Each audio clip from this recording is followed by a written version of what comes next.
Okay, let's unpack this. We're diving into this stack of sources you've shared. It's about a pretty fast-moving and, well, complex situation. Yeah, definitely complex. It's all about the pushback from government officials against the Trump administration's recent policies on affirmative action and DEI, diversity, equity, and inclusion. Right. So your sources cover the federal side, how agencies are reacting, what states are doing, the legal fights. It's a lot. It is. Our mission here, to kind of boil it down, what are the key moves, the reactions, what's really going on, get you up to speed quick and clear. And it really starts with a significant shift at the federal level.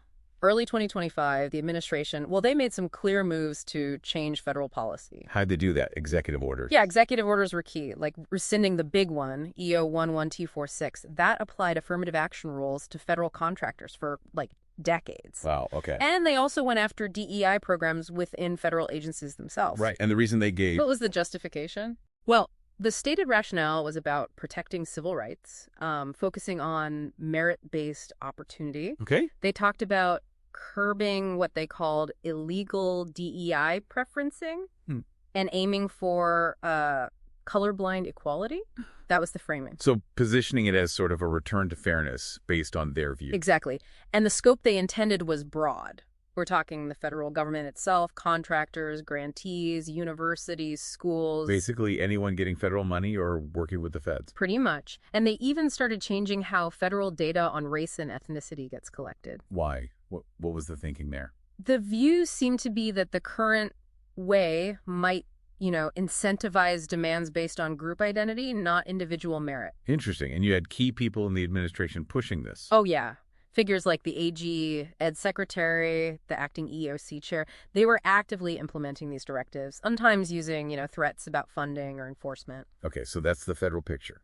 A strong move in one direction. But then things get interesting because not everyone's going along with it. Not at all. That's where you see the states pushing back hard. Mostly Democratic governors and AGs. Primarily, yes. And they're not just complaining, they're taking action. What kind of action? Well, issuing their own guidance that basically says the opposite of the federal directives. Filing lawsuits. Forming multi-state groups. Do you give an example? Sure. Look at Massachusetts. The governor and AG put out joint guidance. They told businesses, institutions, essentially, look, under state law, the basics haven't changed. Implying the federal moves don't override state efforts. Pretty much. That federal actions don't block state-level DEI work. You also have New York's AG, Letitia James, being really vocal. Right, I saw her comments, calling the federal orders unjust, unlawful. Exactly. Issuing state guidance, filing suits, and there's a coalition, maybe 16, 19 state AGs. They put out guidance telling businesses the federal EOs cannot and do not prohibit otherwise lawful practices. And they're suing over K-12 funding conditions and challenging the EOs directly. But it's not all states, right? Some are siding with the administration. Oh, definitely. Some Republican AGs, like in Texas, are supportive of the federal agenda. So you see that political divide playing out clearly. Okay, so federal versus state, this collision course. Right. Where does it end up? The courts. Absolutely. The legal battlefield is, well, it's heating up fast. Lawsuits popped up almost right away. Like which ones? Any big cases to watch? Yeah, a really key one is National Association of Diversity Officers in Higher Education v. Trump, the Neto Erhi case. What happened there? Well, initially, a district court actually granted a nationwide preliminary injunction. So, blocking the federal orders. Temporarily, yeah, blocking key parts. But then, and this shows you how contested this is, the Fourth Circuit Court of Appeals stayed that injunction. Stayed, meaning paused. Exactly. Paused the block. Yeah. So the administration could resume implementing the orders while the appeal goes forward. It's real back and forth. Wow. Any other legal fights? Yeah, separate challenges against the Department of Education threatening to pull K-12 funding over DEI stuff.